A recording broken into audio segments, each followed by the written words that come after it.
Olá a todos, eu me chamo Felipe e nesse vídeo eu vou resolver com vocês mais uma leva de questões que caíram no Exame Unificado da Pós-Graduação em Física, o EUF. Para ser mais específico, nesse vídeo daqui eu vou resolver com vocês as questões de Física Moderna que caíram na segunda aplicação de 2023.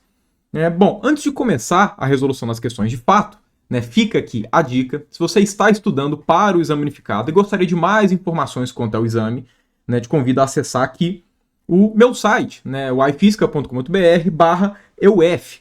No site do canal eu coloquei uma parte específica, uma página específica só com informações do Exame Unificado.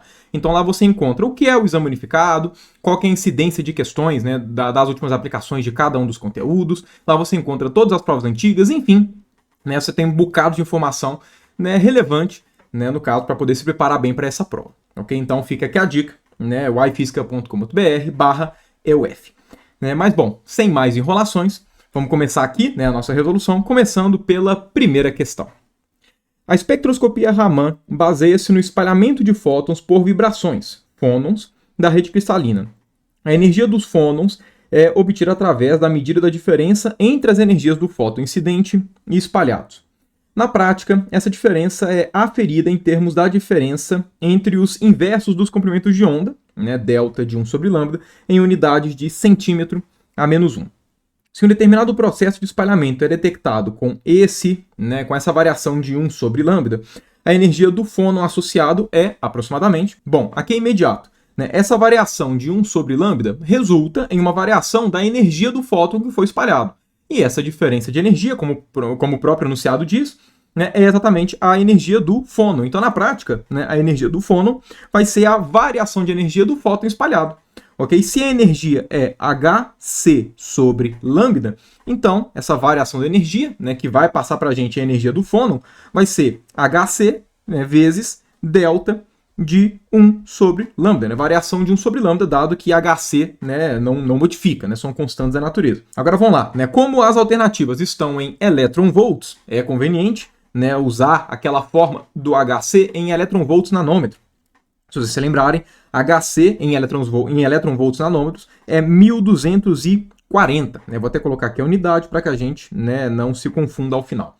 E agora, vezes essa variação, que é de 300 centímetros a menos 1. Ou seja, 300 dividido por centímetro. A forma mais tosca de se escrever isso. Bom, como aqui a gente está usando em elétron-volts nanômetros, vale a pena a gente colocar esses centímetros em nanômetros. Para isso, basta a gente colocar uma potência de 10 a 7. E agora é só fazer essa conta. Vamos lá, aqui nas unidades o nanômetro vai cortar com o nanômetro. Vamos lá, aqui vamos cortar 2 desses zeros daqui. E aqui vai ficar 5, vamos cortar mais uma vez, aqui vai ficar 4, vamos cortar com esse cara. E vamos lá, 124 vezes 3 vai dar 12, 3, 6, 7, 3. Então 372 vezes 10 elevado a menos 4 elétron-volts. Se a gente multiplica por 10 essa potência e divide por 10 o número que acompanha, que é 10 a menos 3 elétron-volts, vai ser milielétron-volts. Então a gente pode colocar aqui um M minúsculo. Então olha só, 37,2 milielétron-volts, ou seja, é aproximadamente 37 milielétron-volts. E portanto, temos aqui mais uma questão resolvida. Vamos então para a nossa segunda questão. Considere um reator nuclear em que há emissão de nêutrons com massa Mn e a presença de dêutrons com massa Md. Após um certo período, os dois tipos de partículas atingem o equilíbrio térmico. A razão entre os comprimentos de onda dos nêutrons e dos dêutrons térmicos é... Bom, vamos começar essa questão escrevendo o que a gente tem que calcular. Então a gente tem que calcular aqui a razão entre os comprimentos de onda dos nêutrons e dos dêutrons. Bom, levando em conta que esses dois caras são partículas, então esses comprimentos de onda são dados para aquela relação de de Broglie, H sobre P, sobre momento. Então, esse cara daqui vai ser igual a momento dos dêutrons dividido pelos momentos, pelo momento dos nêutrons. Bom, levando em conta que esses caras estão num reator nuclear, isso significa que as temperaturas não são elevadas o suficiente para que a energia térmica seja da mesma ordem de grandeza da energia de repouso dessas partículas. O que significa que esses momentos daqui são momentos não relativísticos, massa vezes velocidade. Levando em conta que a gente está num contexto de equilíbrio térmico, obviamente, a gente não vai colocar o momento em si de uma partícula, porque, enfim, existe uma distribuição térmica.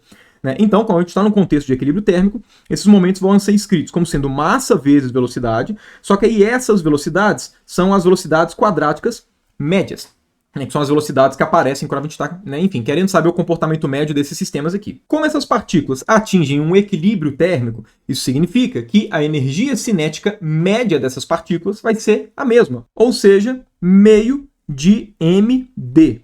Vd quadrado vai ser igual a meio de mn Vn quadrado, em que essas velocidades, né, são velocidades quadráticas médias. Né? Bom, obviamente o meio a gente pode tirar daqui, né? Vamos lá, que apareceu Vd sobre Vn, então vamos lá, Vd sobre Vn, a gente, né, enfim, passa esse cara para cá, passa essa outra massa para cá, tira a raiz, né? Olha só, temos aqui, né, a razão das velocidades, que jogando aqui em cima vai ficar o quê? Olha só, aqui a gente tem md sobre mn, e agora vai multiplicar um raiz de mn sobre md, ou seja, esse cara daqui vai ser um raiz de md sobre mn, que é a resposta da nossa questão. Se a gente der uma olhada aqui nas alternativas, olha só, letra A, raiz de md sobre mn, e, portanto, mais uma questão resolvida. Vamos, então, para a nossa terceira questão. Uma molécula diatômica constitui-se de um átomo com massa 3m e outro de massa 4m, separados por uma distância d. Considere que eles girem ao redor de um eixo que passa pelo centro de massa e é perpendicular à linha que os une. Se o momento angular dessa molécula for quantizado como no modelo de Bohr, as velocidades angulares também serão quantizadas como... Vamos lá, como é que a gente faz para resolver essa questão? Primeiro, né, a gente tem que determinar qual que é o momento angular clássico, para depois, né, aplicar aqui a regra de quantização do Bohr. Ok? Então, vamos lá, né, a gente tem duas, né, partículas aqui, uma de massa 3m e outra de massa 4m. Né, e a gente tem que determinar aqui, né, qual que vai ser o momento angular, claro, o momento angular do centro de massa. Até porque o momento angular carrega a informação da velocidade angular em torno do ponto na qual a gente está calculando o momento angular. Então, se a gente está querendo, né, enfim, relacionar aqui no caso as velocidades angulares de rotação dessa molécula, né, em torno desse eixo daqui, que a questão passou, né, que é o que passa no centro de massa, obviamente a gente tem que calcular o momento angular em relação ao centro de massa. Então, primeira coisa, aonde está o centro de massa? Né, vamos lá, para fazer esse cálculo, vamos colocar a origem, né, do nosso sistema de coordenadas em cima de uma das partículas, aqui por exemplo a de massa 3m, e vamos considerar aqui a nossa direção x como sendo a direção que cresce para a direita. Então, a nossa posição, nosso x do centro de massa, vai ser o quê? Vai ser massa do primeiro vezes posição, que é 0, mais massa do segundo vezes a posição onde ele se encontra, né, que aqui no caso vai ser a posição D, dividido pela massa total, que vai ser 7m. Ok? Então vamos lá, m vai cortar com m, então a posição do centro de massa vai ser, né, a 4/7 de D de distância dessa, né, enfim, desse átomo aqui de massa 3m. Ok? Consequentemente, né, o centro de massa, como é de se esperar, ele está mais ou menos aqui. Né, então, ou seja, aqui é 4/7 de D e aqui, por consequência, vai ser 3/7 de D. Né, bem na posição média, como deveria ser. Né, agora, qual que vai ser o momento angular? Bom, levando em conta que o nosso sistema é um sistema de duas partículas, então o momento angular vai ser mv vezes r de cada uma das partículas somada. Né, como é que a gente está querendo pegar as regras de quantização para a velocidade angular? Vamos escrever esse v como sendo ômega-r. Então, né, esse aqui vai ser o nosso momento angular. Okay, então, vamos lá. Primeira vai ser massa 3m vezes ômega. E agora a distância vai ser, né, olha só, 16 sobre 49d quadrado. Okay? Esse cara mais massa do segundo vezes velocidade angular vezes distância ao quadrado vai dar 9 sobre 49d ao quadrado. Né? Vamos lá. Agora é só realmente fazer continha. Né, vamos lá, 16 vezes 3, isso vai dar, né, vamos lá, 3 vezes 6, 18, 3, 4, 48 sobre 49, né, enquanto desse termo daqui, 4 vezes 9, 36, então 36 sobre 49, tudo isso, mzão, ômega, d ao quadrado. 48 mais 36 é 84, né, de forma que o momento angular aqui, né, desse sisteminha, vai ser 84 sobre 49, m ômega d quadrado. Né? Dá para vir dar uma simplificada aqui. Né? Esses dois caras aqui, eles dividem por 7. Né? Vamos lá, se a gente divide por 7, o denominador é mais fácil, vai dar 7. Né? Se a gente dividir isso aqui, vai dar 1, 2, vai dar 12. Ok? Então, 12/7, vamos lá, no momento angular, ele é 12 sétimos de m ômega d ao quadrado. O que a gente tem que fazer agora é aplicar a regra de quantização de Bohr, né, que é o momento angular é igual a NH barra. Né? Levando em conta que as alternativas aqui, né, elas, né, estão escritas em termos da constante de Planck e não de H barra, vamos escrever aqui, né, o nosso H barra como sendo H sobre 2π, para já ficar de cara, né, da forma que a gente precisa aqui no caso. Como a questão está pedindo a velocidade angular, né, basta a gente isolar o ômega. Então, ômega vai ser igual a, vamos lá, 7, e o 12 vai multiplicar aqui esse 2, né, vai ficar sobre 24π, né, aqui já tinha esse H e o N aqui na frente, e ainda falta um md ao quadrado. Então, eu vou escrever dessa forma daqui, com um n, só para ficar claro, né, que a velocidade angular ela vai ser uma constante vezes um número inteiro. Então, né, essa daqui é a nossa resposta. Se a gente der uma olhada aqui nas alternativas, olha só, nossa resposta é letra A, 7h sobre 24π md quadrado vezes n. Né? E, portanto, mais uma questão resolvida. Vamos então para a nossa quarta questão. O experimento de Millikan, que permitiu obter o valor da carga elétrica Q do elétron de massa m0, baseia-se na investigação da queda em condições de equilíbrio de gotículas de óleo carregadas eletricamente e sujeitas a forças de arrasto do tipo -B vezes V, né, onde B é uma constante, e elétrica devido a um campo elétrico aplicado E.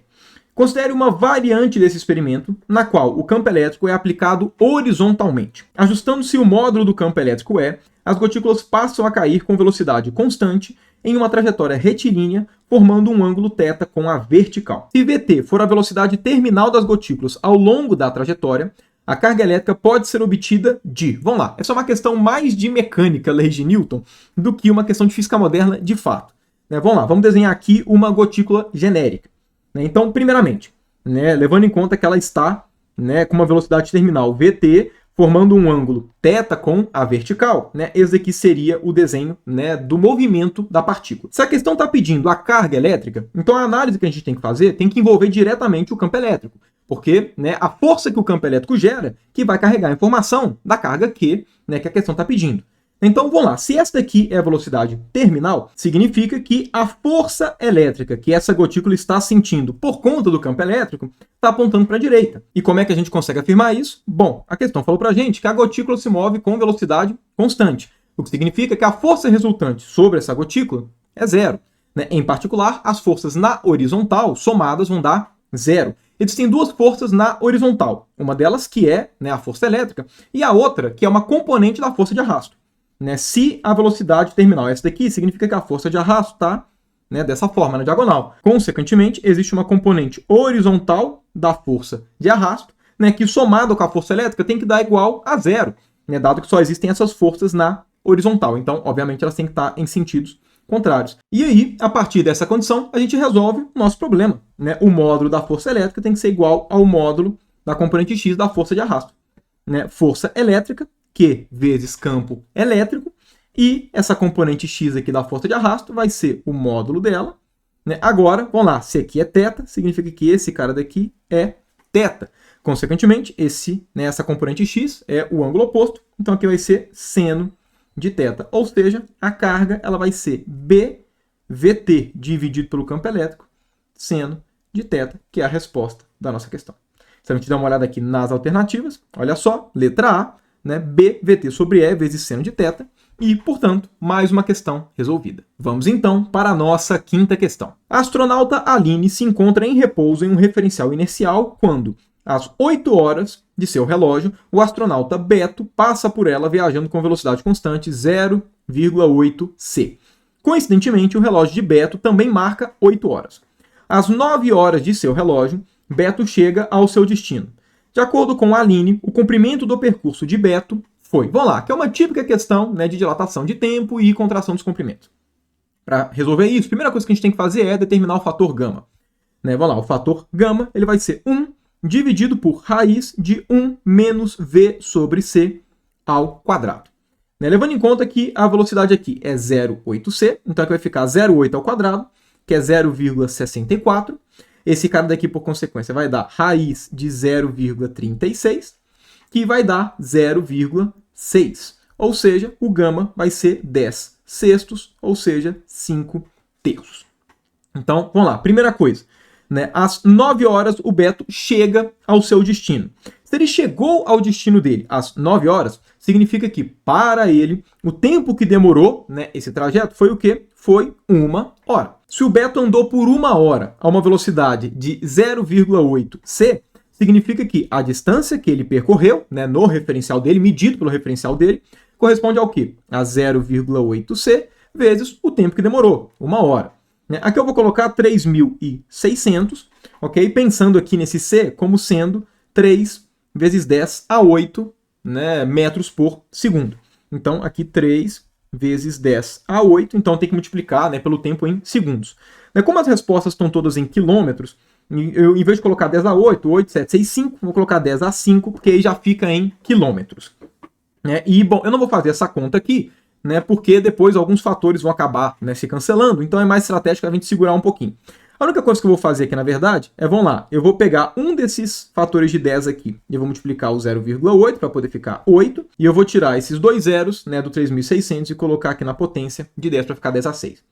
Beleza, essa daqui é a distância medida pelo Beto. A questão está pedindo qual que é a distância, né, qual que é o comprimento medido por Aline. O Beto vê o comprimento contraído por um fator de Lorentz. Significa que a distância da Alice vai ser o quê? Vai ser esse cara daqui amplificado, né, enfim, esticado pelo fator gama. Ou seja, vai ser 5/3, né, dessa distância daqui. Ok? Então essa é a conta que a gente tem que fazer. Então, vamos lá, ó, 3 vai cortar com 3. 5 vezes 8 vai dar 40, que eu vou escrever como 4 vezes 10 a sétima, né? Eu vou passar o zero aqui para essa potência, vezes 36. Vamos lá, 36 vezes 4 vai dar 144. Isso aqui vezes 10 a 7 e quilômetros, porque a gente colocou aqui, né, a velocidade da luz, né, quando a gente foi escrever, né, em termos de quilômetros por segundo. Ajeitando aqui, é 1,44 vezes 10 a 9 quilômetros.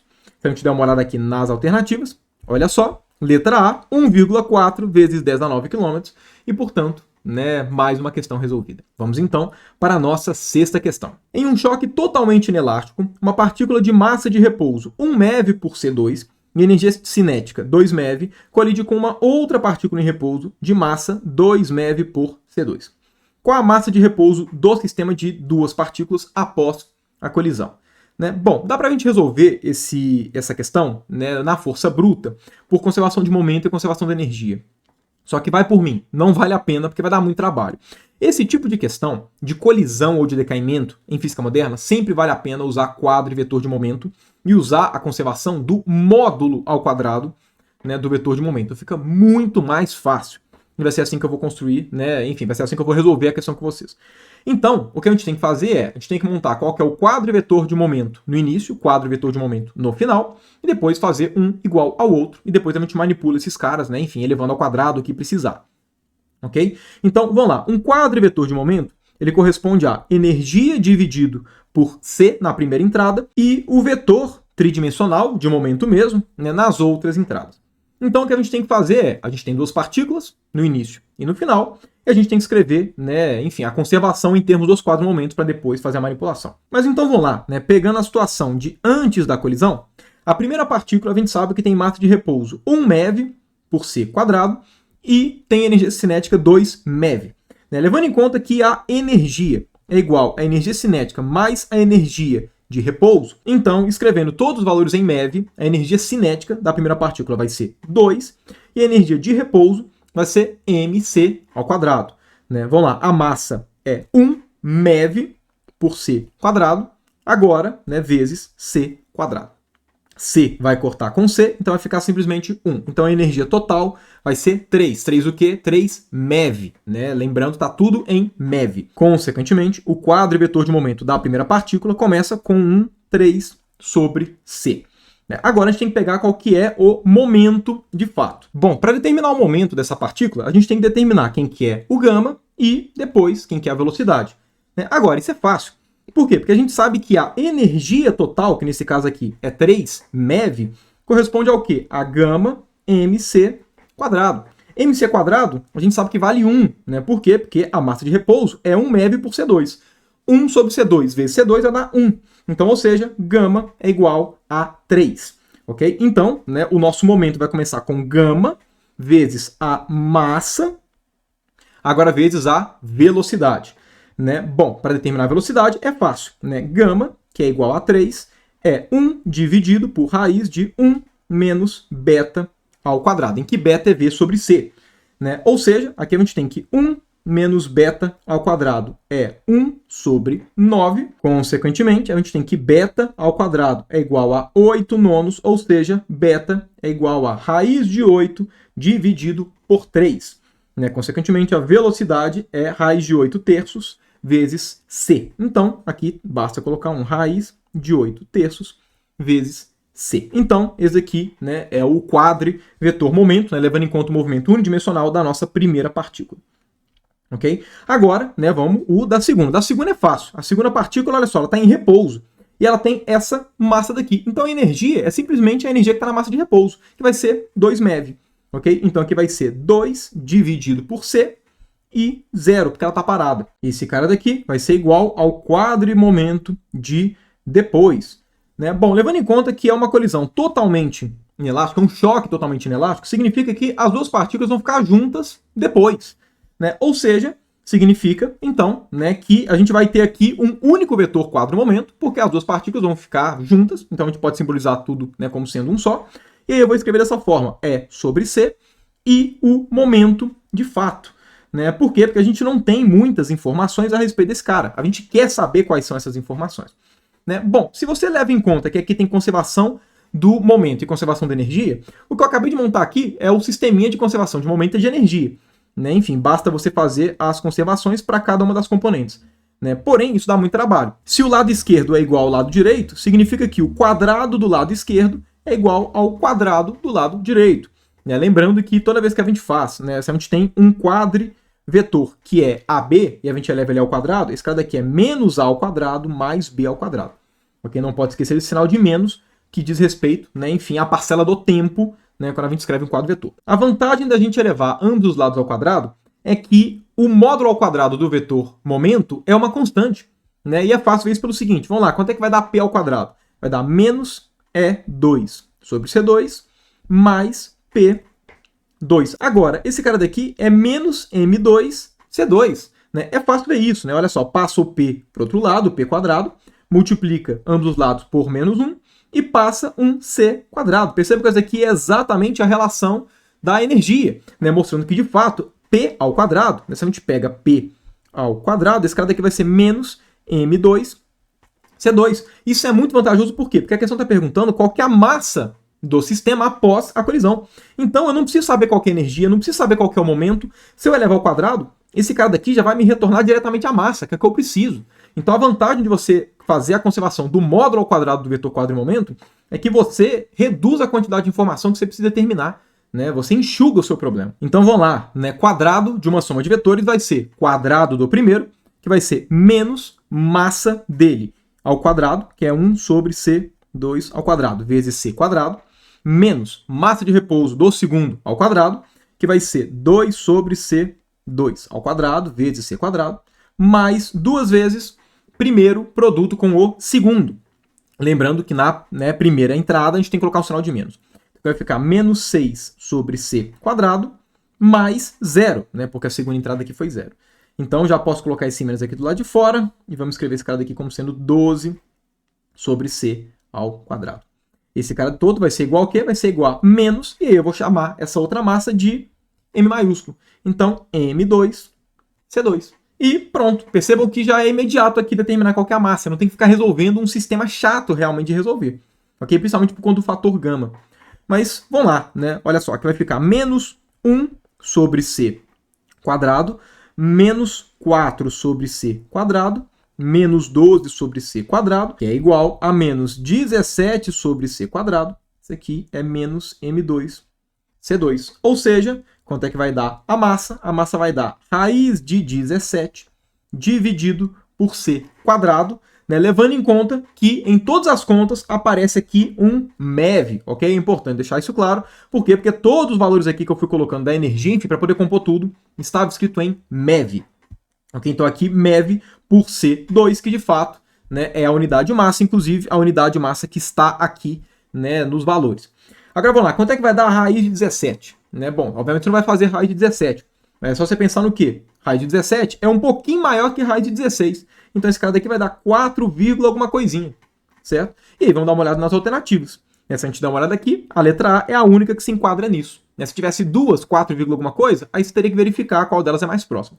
Mas aqui não precisa, né? Só tem uma desse tipo e, portanto, mais uma questão resolvida. Vamos então para a nossa 7ª questão. Uma amostra é preparada contendo 10 a 20 partículas radioativas de vida média igual a 1 ano. Em cada decaimento, 10 fótons de comprimento de onda, 1 picômetro, são emitidos. Só para deixar claro, 1 picômetro são 10 a menos 12 metros. Beleza. Qual a taxa de produção de energia eletromagnética após 1 ano da amostra ter sido preparada? Bom, para que a gente consiga responder qual que é a taxa de produção de energia eletromagnética, a primeira coisa que a gente tem que responder é qual que é a taxa com que os decaimentos vão acontecer. Porque a cada um decaimento, vão ser emitidos 10 fótons. Então, se a gente souber qual que é a taxa de decaimentos, se a gente pega essa taxa de decaimento, que eu vou chamar aqui de TD, e multiplica pela energia de 10 fótons, a gente vai ter a taxa com que está sendo produzida essa energia eletromagnética. Então a gente vai separar essa questão em duas partes. Primeiro, determinar qual que é essa taxa de decaimento, e depois, enfim, determinar qual que é essa energia dos 10 fótons. Eu vou começar, na verdade, pela energia dos 10 fótons, porque ela é mais imediata. A energia dos 10 fótons vai ser quanto? Vai ser 10 vezes a energia de um único fóton. Um fóton com comprimento de onda 10 a menos 12. Então aqui vai ficar um Hc, dividido por 10 a menos 12 metros. Ok? E aí, vamos lá, escrevendo esse Hc em elétron-volts nanômetros, então 1240 elétron-volts nanômetros, a gente pode escrever esse 10 a menos 12 metros como sendo 10 a menos 3 nanômetros. Por quê? Porque aí os nanômetros vão cortar aqui. Bom, eu consigo passar esse 10 a menos 3, como sendo 10 a 3 pro numerador. Junta com aquele 10, fica sendo 10 a 4. Tira um desses zeros, fica sendo 10 a 5. Ok? E vamos lá, até para ser mais imediato, vamos colocar aqui um 10 a 7 e vamos passar a vírgula para cá. Então, 1,24 vezes 10 a 7 elétron-volts. Essa daqui vai ser a energia dos 10 fótons. Bom, levando em conta que as respostas estão em watts, é conveniente a gente passar essa energia de elétron-volts para joule. Como é que a gente faz isso? A gente multiplica pela carga do elétron. Então, 1,6 vezes 10 a menos 19. 10 a menos 19 com 10 a 7 vai dar 10 a menos 12. Ok? E, enfim, eu vou deixar esse 1,6 por enquanto. Vamos levando para ver se depois, enfim, gera alguma simplificação. Ok? Mas, enfim, essa é a energia. Vamos agora determinar qual que é essa taxa. Vamos lá, a questão falou para a gente que a vida média dessa amostra é de 1 ano. Qual que é a definição de vida média? Normalmente no decaimento a gente está mais acostumado com a meia-vida. A vida média é a mesma coisa, só que levando em conta o tempo que demora não para a amostra ficar na metade, que seria 1 sobre 2, mas o tempo que demora para ficar em uma fração 1 sobre E. No caso, vamos lá, qual que é a definição da meia-vida? Se a gente tem uma amostra que começa com um A0, e a gente quer saber como é que é essa amostra em função do tempo, levando em conta a meia-vida, a gente escreve aqui como sendo 2 elevado a menos t dividido por tal. Então, menos t sobre tal, em que esse tal é a meia-vida. Por quê? Porque quando t é igual a tal, aqui fica sendo 2 elevado a menos 1, que é, enfim, que é meio, ou seja, o tempo que demora para que esse cara, a amostra inicial A0, fique pela metade. No caso, a vida média, que foi o que a questão passou, é quando a gente escreve esse cara daqui em termos de uma exponencial mesmo, do Ezinho. Então vai ficar um menos t, eu vou colocar aqui Vm, de vida média. Ok? Esse cara daqui que é, no caso, o 1 ano. Eu estou enfatizando isso daqui porque é muito comum o estudante confundir a vida média com a meia-vida. Então fica aqui a lembrança. Levando em conta que a nossa amostra inicial são 10 a 20 partículas, a gente pode trocar o A0 aqui por 10 a 20, de forma que essa expressão vai falar para a gente quantas partículas vão ter depois de passado um tempo t. Bom, se essa daqui corresponde à quantidade de partículas, a taxa de decaimento vai ser o quê? Vai ser dA dt, a taxa com que varia a quantidade de partículas. Para ser mais específico, né, a gente quer calcular menos esse cara. Por quê? Porque levando em conta que a quantidade está reduzindo, essa derivada vai ser negativa. Okay? Se eu quero saber a taxa para poder multiplicar pela energia, obviamente eu estou pensando nesse cara daqui em termos absolutos. Então fica aqui um sinal de menos. Okay? Então esse cara daqui, que é a nossa taxa de decaimento, vai ser o quê? Vamos lá, vai ser 10 a 20, derivada da exponencial. Derivada exponencial vai dar a própria exponencial. Okay? Agora vezes a derivada que está dentro. Então, né, vai ficar aqui um menos v sobre m, com esse menos daqui vai ficar positivo. Então, essa daqui é a nossa expressão. Né? Bom, se a questão está perguntando qual que é a taxa de produção após um ano, né? Após um ano, essa exponencial daqui vai dar quanto? Vai dar a exponencial de menos 1. Né? Então, já vou escrever aqui como sendo 1 sobre E. Então, esse cara daqui corresponde, né, à taxa de decaimento. Consequentemente, né, para poder calcular a taxa de produção da energia eletromagnética, que é o que a questão está pedindo, né, basta a gente multiplicar essa taxa aqui de decaimento por essa energia que a gente, né, enfim, calculou aqui. Ou seja, né, a nossa resposta corresponde ao quê? Corresponde a 10 a 20 dividido pela vida média, 1 sobre E, e agora vezes 1,24 vezes 1,6 vezes 10 a menos 12. Né? Para que essa resposta saia em watts, eu tenho que colocar essa vida média daqui em segundos. Né? Aqui já está em joule. Então, esse cara daqui tem que ficar em segundo. Né? Como é um ano, eu tenho que fazer aqui o quê? Um ano tem 365 dias, tem 24 horas cada dia e 3.600 segundos, né, cada hora. Então, essa é a conta que a gente tem que fazer, uma conta super agradável, né, super gostosa de fazer. Vamos lá, para dar uma ajudada, né, vamos escrever 1,24 como sendo 124 dividido por 100 e o 1,6 como sendo 16 sobre 10. Além disso, levando em conta que o E é aproximadamente 2,7, 1 sobre E vai ser aproximadamente 10 sobre 27. E agora é ficar fazendo as continhas, né, até a gente terminar aqui. Primeiro, vamos mexer aqui nas potências de 10. Então, ó, 10 vai cortar com 10, né? Esse 100 vai cortar com 20, que vai ficar 18, né? Mesma coisa com esses dois zeros daqui, vai ficar 16, né? 10 a 16 com 10 a 12, né? Vamos tirar esse cara, e aqui vai ficar 10 a 4. Isso vai ser, né, enfim, a primeira coisa que a gente vai fazer, só para dar uma pequena ajudada. Agora, a gente faz aquele punhado de aproximação, levando em conta que a gente não pode levar calculadora para o exame unificado. Então, vamos lá. Esse 124 é mais ou menos 125, que é 25 vezes 5. Por que eu estou fazendo isso? Porque, olha só, 24 vezes 27, poxa, é quase ali um 25 ao quadrado, ok? Então, vou substituir esse cara aqui por um 25 ao quadrado. Né? De forma que, vamos lá, ó, um 25 vai cortar com um dos 25, e o 5 vai cortar aqui, vai ficar um 5. Já melhora. Né? 5 e o 16 aqui em cima. Pô, 16 é quase 15. Né? Então, né, simplificando aqui, aqui vai dar 3. Simplificando agora o 3 com 36, né, aqui embaixo vai dar 12, de forma que a taxa, né, aqui no caso, né, que a gente tem que calcular, até agora está em 10 a 4, dividido por 365 vezes 12. 365 é quase 360, né, de forma que eu vou tirar um desses zeros daqui. Né, e eu vou cortar com esse cara aqui de cima. E além disso, esse 36 a gente pode escrever como sendo 6 ao quadrado. E 6 a gente pode escrever como sendo 2 vezes 3. Então vamos escrever a forma fatorada. Que vai ficar 2 ao quadrado vezes 3 ao quadrado, que é o nosso 36. Enquanto o 12 pode ser escrito como sendo 3 vezes 2 ao quadrado. 3 ao quadrado é 9, que é quase 10. Então a gente pode cortar um desses caras, com uma dessas potências vai ficar 10 a 2. Então até agora a gente tem 100 dividido por 4 vezes 3 vezes 4. 100 dividido por 4 vai dar 25. 4 vezes 3 vai dar 12. E olha só, 25 e 12, pô, esse cara daqui é quase 2. Ok? É 2, alguma coisinha. Então vai ser 2, alguma coisinha watts. Essa aqui é a nossa resposta, né? Claro, quando eu falo 2, alguma coisinha, essa alguma coisinha a gente pode considerar. Por quê? Porque eu fiz tantas aproximações e, enfim, eu não sei se as aproximações foram para mais ou para menos, né, levando em conta todas que eu fiz. Mas vai ser alguma coisa ali em torno de 2 watts.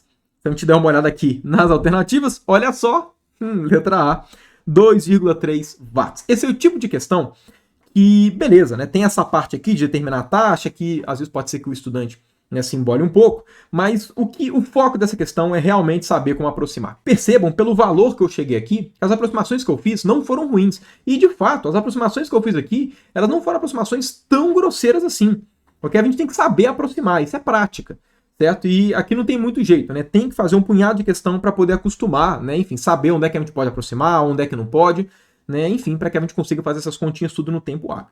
Mas é isso, né? Mais uma questão resolvida. Vamos então para a nossa oitava e última questão. A figura abaixo é o espectro eletromagnético de um corpo celeste desconhecido que se distancia da Terra ao longo da linha visada com velocidade relativística. As linhas de absorção correspondem a transições muito bem conhecidas, cujos comprimentos de onda no referencial do laboratório são, respectivamente, 400, 500 e 650 nanômetros. Qual é a temperatura da superfície desse corpo? Bom, para a gente responder essa questão, a gente usa a lei de deslocamento de Wien. Lambda máximo vezes temperatura é igual a 2,89 vezes 10 a menos 3 metro Kelvin, de forma que basta a gente determinar qual que é esse comprimento de onda, né, esse lambda máximo, né, o lambda que corresponde à máxima emissão, ok? E matou, a gente calculou a temperatura. Né? Obviamente, a gente não pode simplesmente chegar e pegar o valor aqui, que é 700 nanômetros, e jogar aqui. Por quê? Porque existe efeito Doppler. Né? A vantagem do efeito Doppler é que todos os comprimentos de onda, eles sofrem o mesmo tipo de correção, como é bem evidente aqui. Percebam que essas linhas, olha só, 800, 1000 e 1.300. É sempre o dobro desses casos. Por quê? Porque quando a gente vai pegar o efeito Doppler, vou escrever aqui para as frequências, mas aí para os comprimentos de onda é só você inverter, né? As correções, no caso, geradas pelo efeito Doppler, elas são independentes do comprimento de onda, né? Dependem só da velocidade. Então perceba, o fator aqui do efeito Doppler é um fator, né, 2, no caso, quando a gente, né, olha o fator pensando, né, na expressão para o lambda e não para a frequência. Okay? Consequentemente, né, se o lambda máximo aqui ele corresponde a 700 nanômetros, então o lambda máximo vai ser 350 nanômetros, que seria metade, né, para poder fazer essa mesma correspondência de efeito Doppler. Ou seja, 350 nanômetros vezes temperatura vai ser 2,89 vezes 10 a menos 3 metros Kelvin. O que a gente tem que fazer? Né? Bom, vamos colocar aqui um 10 a menos 9, porque a gente tira esse cara daqui e matou o nosso problema. Olha só, o 10 a menos 9 vai para o outro lado, como sendo 10 a 9, e esse cara daqui vai dividir 350. 10 a menos 3 com 10 a 9 vai dar 10 a sexta, ok? E vamos lá, vamos tirar essa vírgula daqui, né? Multiplicar por 100 e dividir por 100. Né? Bom, vamos lá, esse cara daqui é mais ou menos 300 sobre 350. Né? Ou seja, é mais ou menos 6 sétimos. Então vamos lá, 6 dividido por 7 vai dar 0, aí vou dar 8, que vai dar 56, sobra 4, né? Vai dar aqui 5, que vai dar 35, sobra 5 e por aí vai.